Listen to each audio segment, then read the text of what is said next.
Okay, ladies and gentlemen, be organized. Your seating order is on the screen. Guillaume Bastien, Deputy MD of Alteo, Aluminium.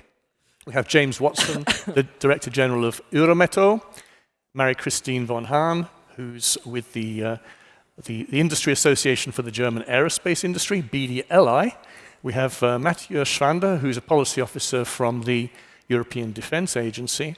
And we have Paul Gait, who's the Group Head of Strategy at Anglo American. Now, I just had a quick word with David. I couldn't hear everything in the speaker room, but two key messages seem to come out from the preceding session. The first is that, by and large, the defence industry has the full backing of its government. The question is probably how far up the supply chain that support from governments can go. And the second point was, I think, made by Allard, that somehow there really has to become some kind of commercial incentive for European companies to want to source critical raw materials from non-Chinese sources. Otherwise, they'll just go where the commodity is the cheapest. And I think that awareness has not yet penetrated every sector of industry.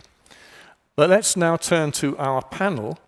The first question to all of you, for a quick, brief answer, is: what does this new context of constant geopolitical challenge and uncertainty mean for your industry or for your industry association in terms of securing the critical raw materials you need? Anne, let's start with you. Yeah, thanks very much, Peter. Thanks very much for the invitation. For the Federation of German Industries, and we are an umbrella association representing all the different sectoral branches of German manufacturing. So let's say from the mine to chemical processing towards the end products and electronics and so forth. Definitely the question of supply chain resilience is very high on the agenda.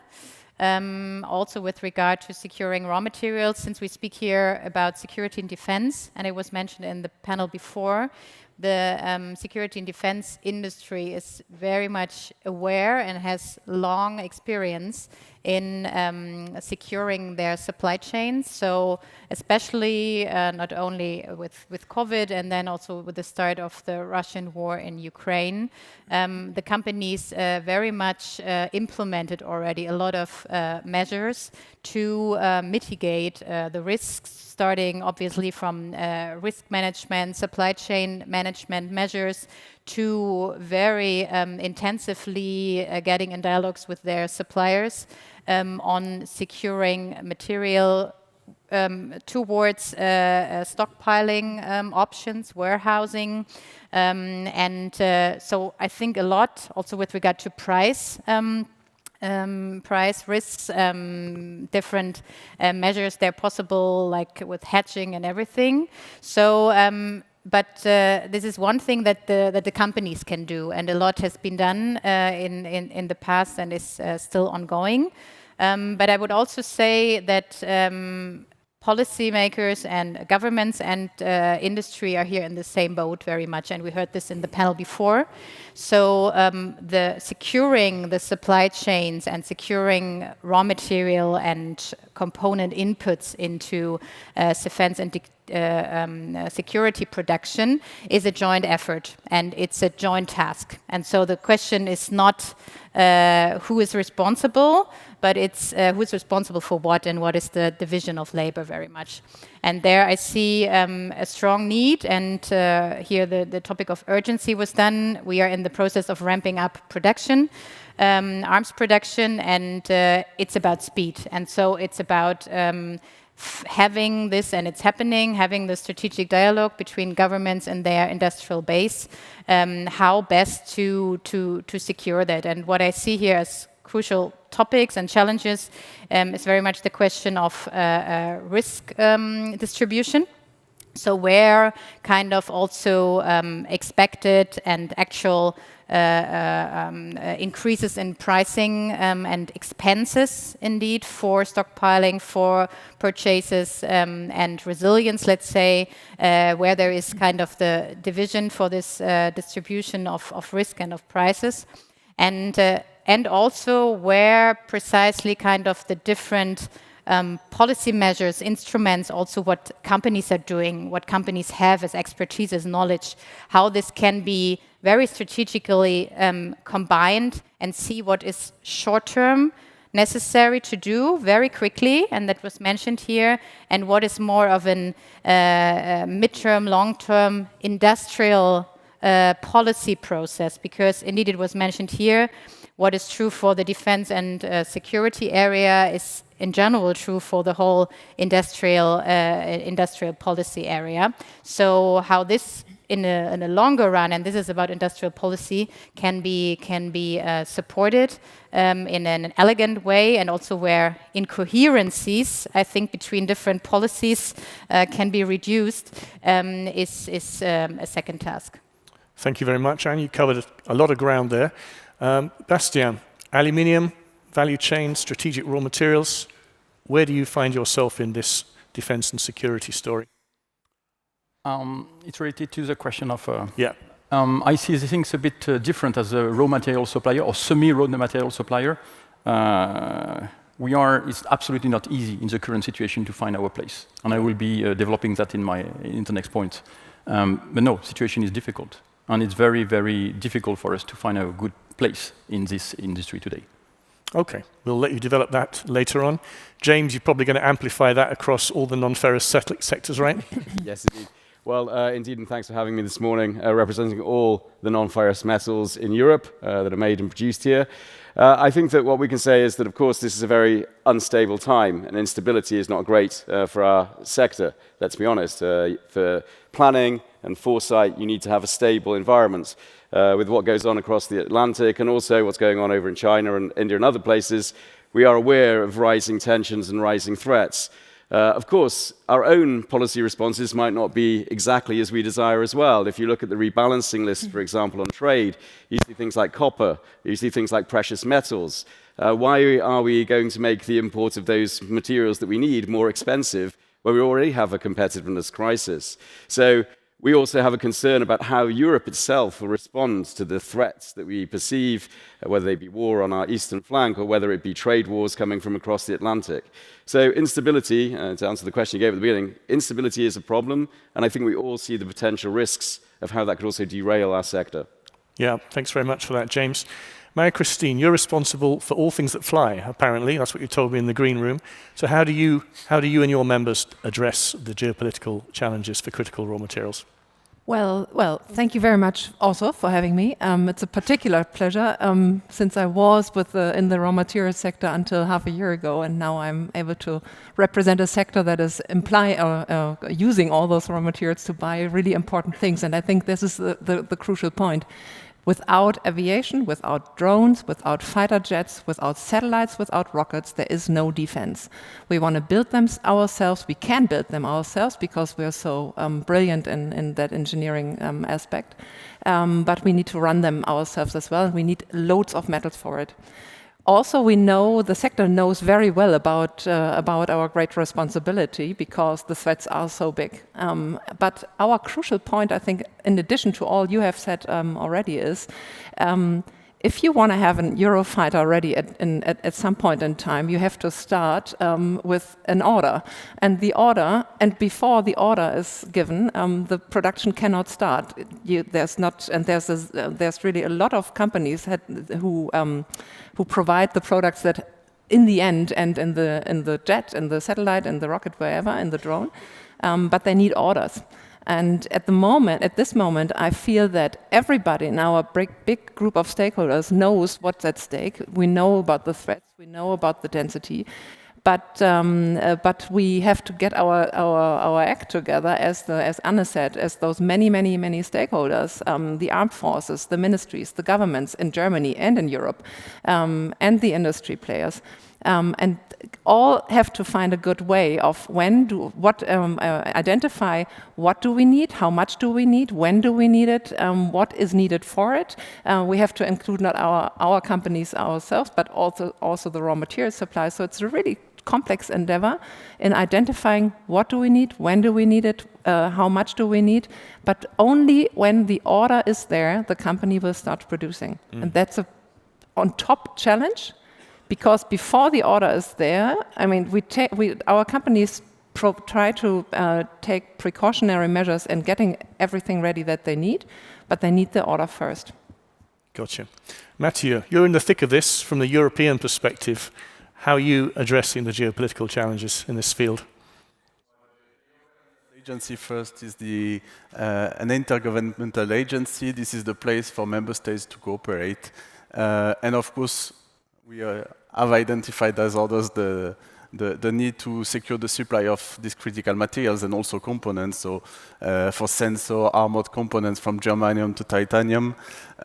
We have a security of supply network, which is there to identify more precisely the dependencies, set up the mitigation measures, and also this is key cooperation to go further. We heard in the previous session we need to go quicker, and cooperation is one way to go quicker because we can share best practices.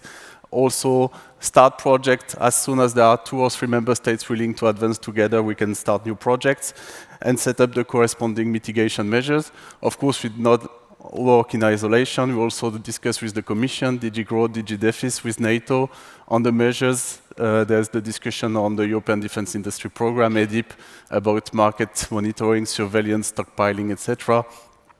So this is what we are doing. And I also happen to be the program manager for the incubation forum for circular economy in European defense. Right. So I can't stay silent also on the circularity, because this is also a way to reduce the dependencies by substituting, by reducing the use, and also by keeping materials in the EU loop. Thank you very much, Mathieu. Paul, when I think of Anglo-American, I don't automatically think defense and security. But you obviously are faced also as a company by the geopolitical challenges. Would you like to answer the question I put at the beginning? Yeah, absolutely. And I just sort of wanted to sort of touch base on a sort of point that was raised on the sort of previous panel, which was this sort of assertion that, you know, Europe doesn't have any mining companies, which, I mean, if we take sort of London still as part of Europe in some broad sense, clearly isn't the case, right? All the mining companies are European companies in one form or another, either headquartered, listed, domiciled, or represented in Europe. The fact that we haven't chosen hitherto to use the capacity and the strength of these companies in a domestic European context is a very different question from whether or not that capacity exists, you know, in Europe. And of course, you know, when we sort of look at this from the sort of defense perspective, we've got to put it in the context of the broader industrial structure in which defense exists. You can't obviously, and I think everybody sort of touched on that, simply have, you know, a defense sector ex nihilo, right? You need that within the context of a broader industrial sector. And of course, that broader industrial capacity begins fundamentally with the primary extractive industries, such of obviously as in the case, you know, of mining. And I think sometimes we sort of miss just the magnitude. I mean, it was again touched on briefly this, you know, in the previous panel, the magnitude of the challenge that's facing, right, not just sort of defense supply chains, but industrial supply chains in the face of competition for raw materials globally. Now, if I can just sort of, you know, make that context really kind of clear, right? I mean, in the Western world, it takes about 250 kilograms of copper per person to support a modern standard of living. Yeah. The global average is about 60 kilograms. There are some countries where that number is about 10. If you take 250 kilograms and multiply it by about 10 billion people, that gets about 2.5 billion tons, right, of copper will be required to be installed in the global industrial system at some point over the next few generations. The sum total of all copper that's been mined throughout the course of human history is about 500 million tons. So that's the magnitude of the challenge that's facing the primary extractive industries. And the demand for those raw materials occurs not just in defense, right, but occurs across the industrial space and occurs in countries such as China, such as India, developing Asia and Africa, where the propensity and the willingness to pay for those products is clearly higher than it is or has been sort of historically, you know, in Europe. So that's just to sort of create the sort of magnitude of the challenge. So the current level of uncertainty and volatility, this isn't actually something that is, I think, new to the mining industry. We've been discussing this point for as long as I've been in the industry, which is about 30 years, pointing out the fragility of some of the models in the West compared to what we see globally. So the fact that this has now sort of come to a head in the way that it has, and that it's triggered this kind of reaction, really isn't a surprise to us. So we've been sort of thinking about this for, you know, for a very long time. So how does that then sort of impinge, how does that sort of directly sort of affect us? Well, what we do is, of course, we go to where the rocks, essentially where the geology is the best, and where the local environment to support the extraction and the conversion of geology into value is the highest. And historically, that has been Latin America, it's been Africa. Now, to the extent that that's moving and Europe wishes to sort of recreate that domestically, right? Well, then, of course, we are very, very willing to participate in that. We've got projects in Europe. We've got, operations across the world. And I think in the 100+ years of Anglo-Americans' history, there isn't, a mining asset, there isn't a deposit, there isn't a piece of rock that we haven't either owned, studied, exploited, developed, or in some sense been involved with. So we know where the geology is. Right? We know what it will take to exploit that geology, and we are very willing to sort of participate and sort of help wherever we can, but not just from a sort of defense perspective, but from the perspective of broader industrial capacity, and demand for the raw materials that we produce. Yeah, thank you very much. Thank you very much, Paul. And I think you've got a strategic project. Sakatti in Finland. Voila. Yeah, very good. Thank you for the first round. I'm going to turn now to the panelists in a slightly different order. I'm going to turn to you, Bastien, because you were really short and you were really cryptic. You basically said there was a secret you wanted to impart. So you are now invited to impart that secret, but also maybe, particularly in relation to the aluminium value chain, if you can address how you deal with the very, very high performance and quality standards that are required for the aluminium that goes into the alloys that go into the defense and aerospace field. No, nothing secret, but just as an industrial that I am, I will allow myself to be a bit assertive. On that point, my pitch is clear. Industrial that we are in Europe, we are able to produce the goods and the materials you need. We are able. We're able to produce the quantity you need, and we need for that fair and sustainable orders. Let's develop that a bit. The first one is volumes. In a Rafale air fighter, remember that there is only 10 tons of aluminium. I don't pay my breakfast with that, I'm sorry. So volumes are too limited indeed to really give the start for a business case due to the long payback that our industries are in. The second point is, at least we need stability. I have been told not to give names, so we'll not do that, but a big smelter in the north of France was doing special aluminium for nose jet fighter. He was doing that during years, and suddenly orders stopped. So next time somebody will come to see him, tell me, hey, please, can you provide? He will ask 2 times about going on that. The point is, even on products where the specifications are almost the same than in civil, we are asked to get some so long approval times, very costly. So when we go back to our shareholders saying that, hey, we need money to invest for that, where is the value? Second subject, fair orders, attractiveness. The word is not from me, so my mother will not blame me if I use the next word. Until recently, defense in our business, in industry, was like pornography. It was very difficult to discuss about defense. So once again, how do you take attractiveness of people on that? In defense, there is always a lack of information. I never know where my alumina is going. So how can I convince my board to give me money to develop this alumina if I don't know if it will be a business of 2 weeks or 20 years? Purchasing. Contrary to what has been said by a question before, there is money in defense. The upstream actors know how to make money in defense, but they want to maximize their profit. Is their job? I have no subject about that. So when they're asking me a price for alumina or aluminium, first, I'm always in competition with China, and if the guy, I don't know why he would do that, but if the guy prefers to work with me, then I will have to align to prices from China. So what's my benefit? It's too much risk, too much pains, too much troubles.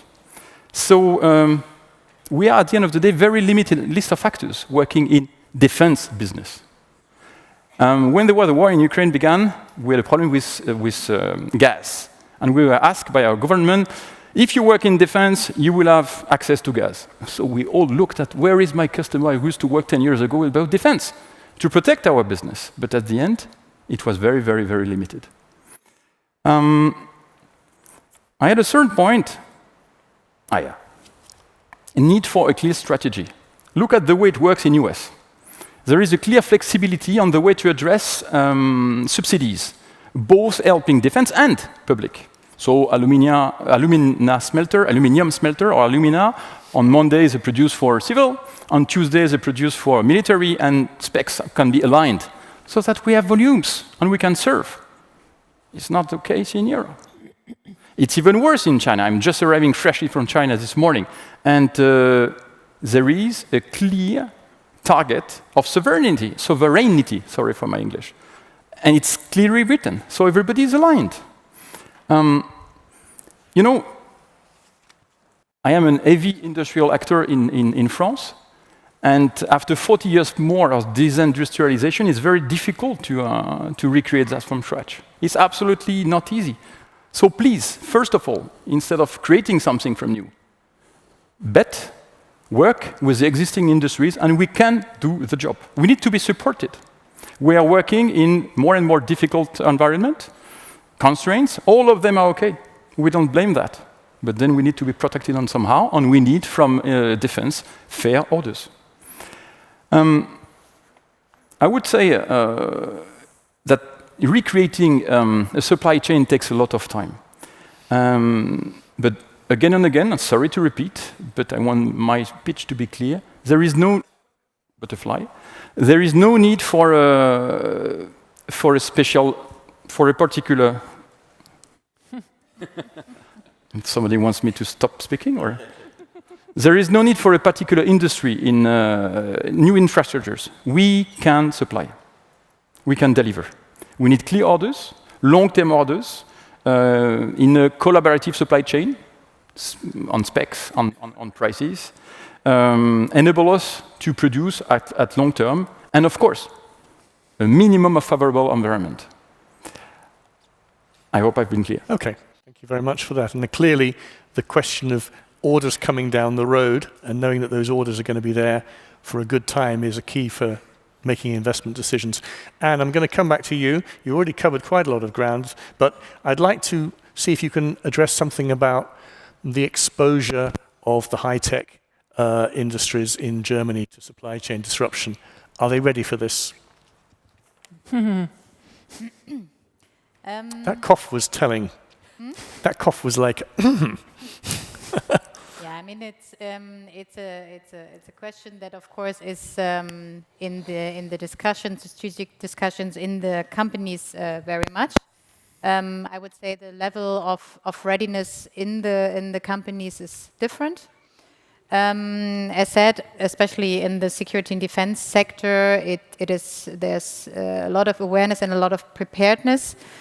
Still, obviously, as for other industrial branches as well, there are, and it was mentioned, there are very high dependencies with regard to certain raw materials, inputs, components, and so in that regard, that is why, I mean, I think you mentioned some of the end products, but if we look at this, I mean, it's about batteries, it's about semiconductors, it's about permanent magnets, you name it. A lot of critical components at the end of the day, where the question is, or where we have seen in the past decades, that we lost industrial capacity with regard to certain critical components.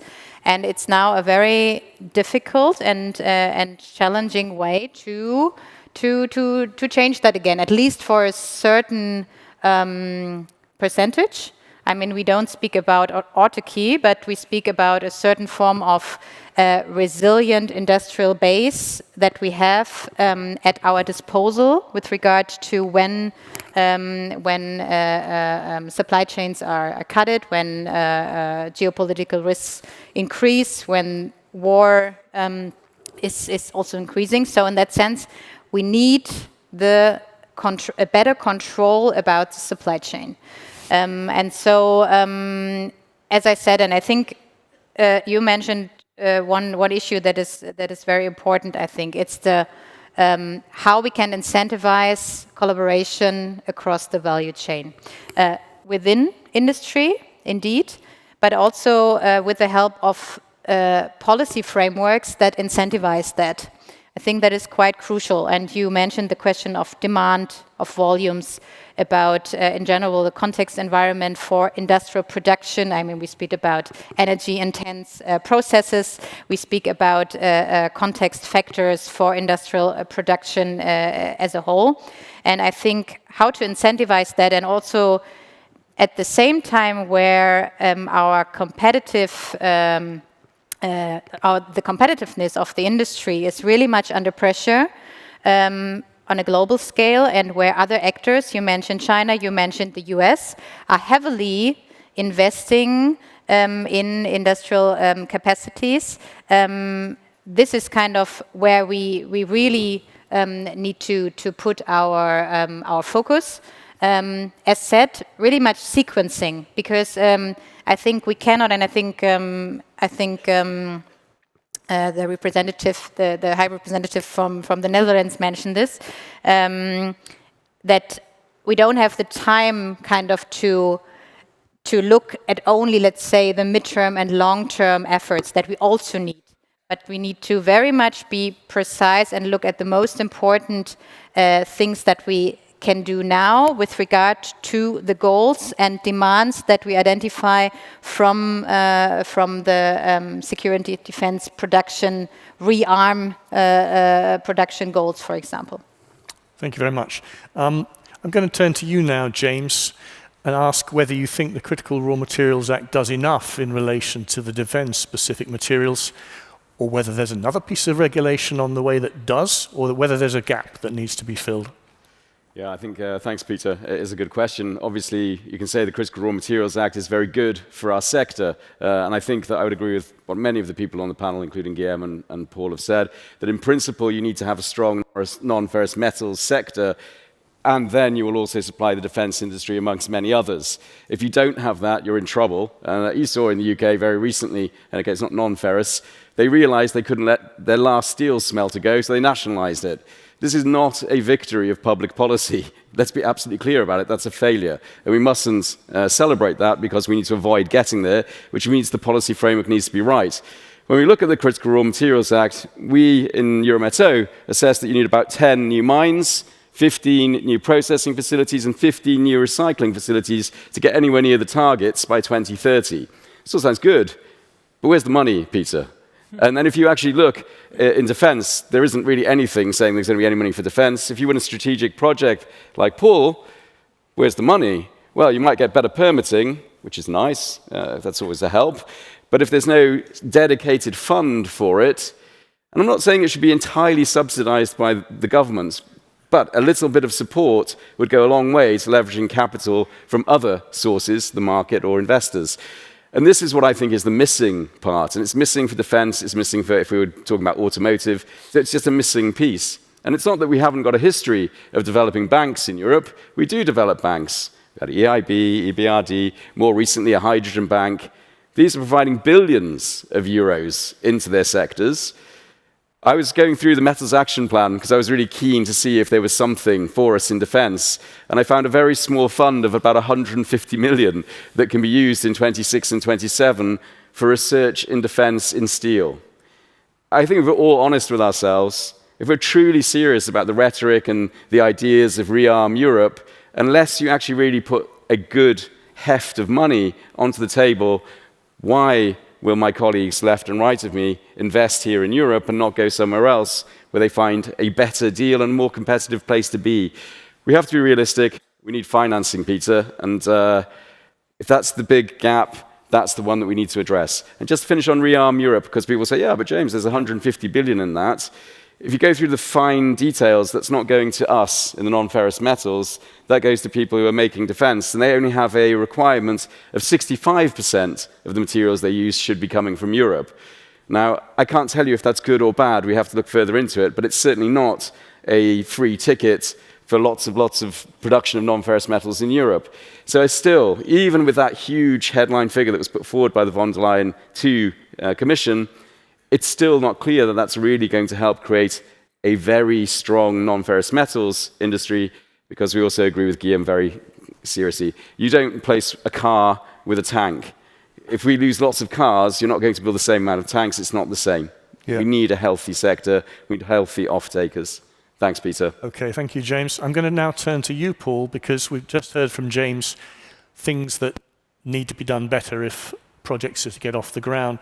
And my question to you is, and not specifically on defence, but what does Europe have to do to provide that long-term stability and demand for investments to take place here?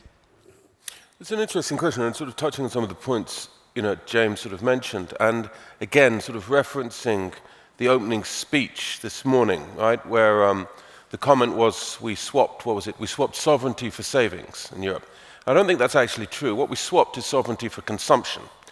Consumption of European, consumption of sort of goods essentially made, elsewhere, right? I mean, if we actually look at the magnitude of the spending that's required to support industrial activity, I mean, let's just take that, right?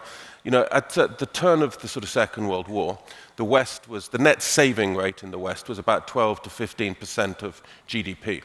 It's fallen now in the US to about 0.2%, right?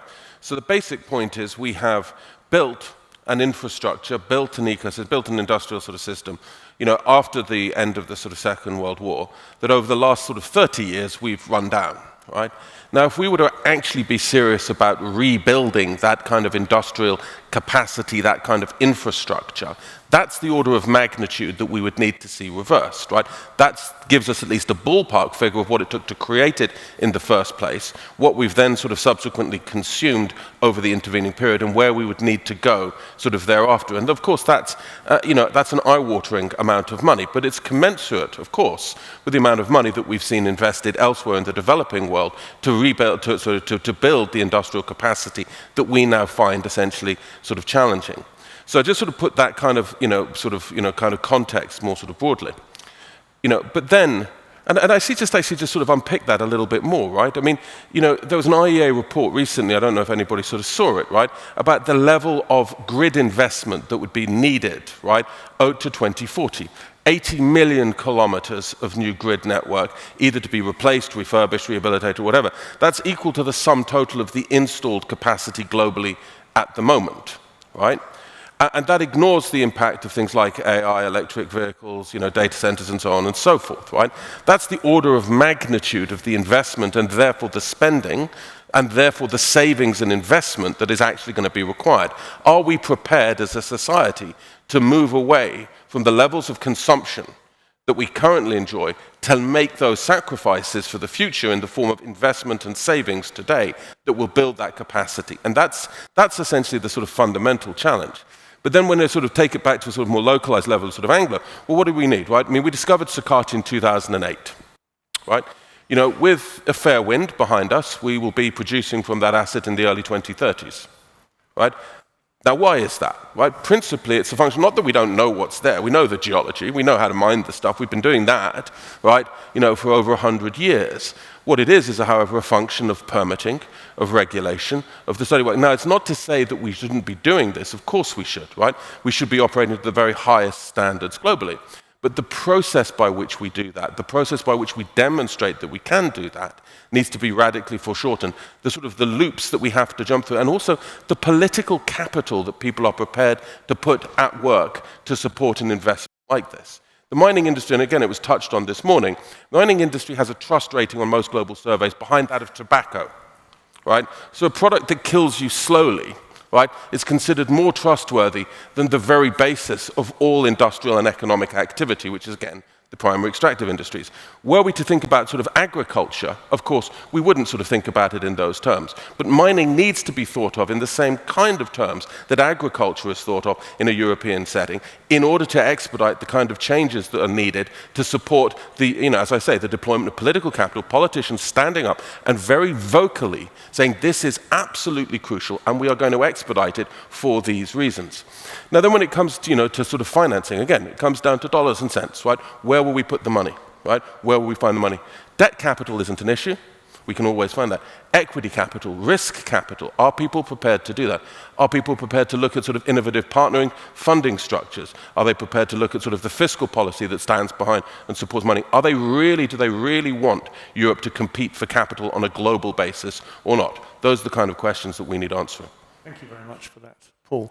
Now I'm going to ask, you're wondering, Marie-Christine, why I'm not coming to you. I'm saving you for last, but I'd like a, excuse me. Can you quickly say what you think circularity can bring, Mathieu, to the de-risking of the materials for the defense and security sector?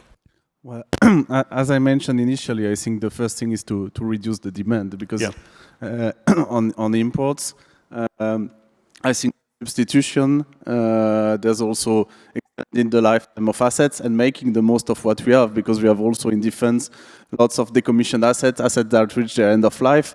And is it viable to recover the materials? That's the same for mining, for production, but also for circularity. Is it viable? When it's strategic, it may become viable, while it was not a few years ago, and you would just leave the components or even the capabilities strand.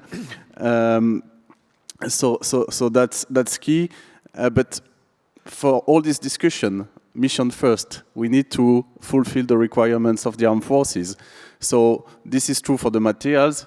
We need to know what's the content of critical raw materials. It's not always known, because we look first at the requirements. And when we're talking about circularity, especially about recycling, we need to prove, and sometimes it's obvious, but we need to prove that the secondary materials meet the requirements.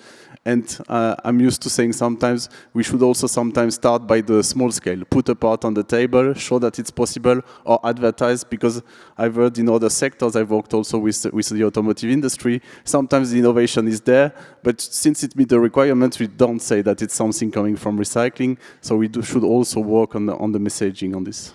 Thank you. Now, Marie-Christine, my dear friend, I was going to ask you a question about whether strategic stockpiling has a role to play in here. But before you answer, could the tech team please put on the big screen the question that Simon Schneider has put to the panel? You might wish to start. Am I supposed to answer both? No. Your question and Simon No, Schneider's? I'm not going to mess with your mind. Let's ask you what we were talking about in the green room. What is the place of strategic stockpiling or alternative solutions to deal with the needs of your sector? So I think the best part of strategic stockpiling is strategic, and I think this is what in the European Union, in Europe, particularly in certain member states, has been not been put so much focus on in the past decades, actually. That's having a strategy, and stockpiling certainly is one component of it. But since I have two hearts in me bumping, and that is one for aviation and space, and the other one still for copper, I know that there's a whole variety of metals we're talking here about that are needed, and they vary in their capabilities of being stockpiled. So just giving a hint here to everybody who's listening in and who's interested, please watch carefully which metals are suitable for stockpiling, which are not, which also leads me to this whole endeavor we have to tackle here is a very, very, very joint effort. And I think also from my former experience, the key to solving our immense challenges is that all different stakeholders, governments, industry, think tanks, science, talk to each other, listen to each other, perceive each other really as real trusted partners, and trust in, from every angle, that the other one really wants to solve these problems too. This is something, this would be a situation which we haven't seen in the last decades neither.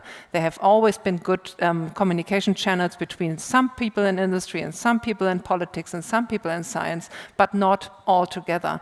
I think now as you, my dear friend, know, I'm positive thinking and an optimist, and I stay being that. But we all agree, I think, that we are under a major threat here. Our whole society as Europeans, our whole setup, our way of life, our freedom is challenged and threatened. Not only challenged, really threatened. And we have to, as I said before, get our act together and stand together. This requires listening, talking to each other.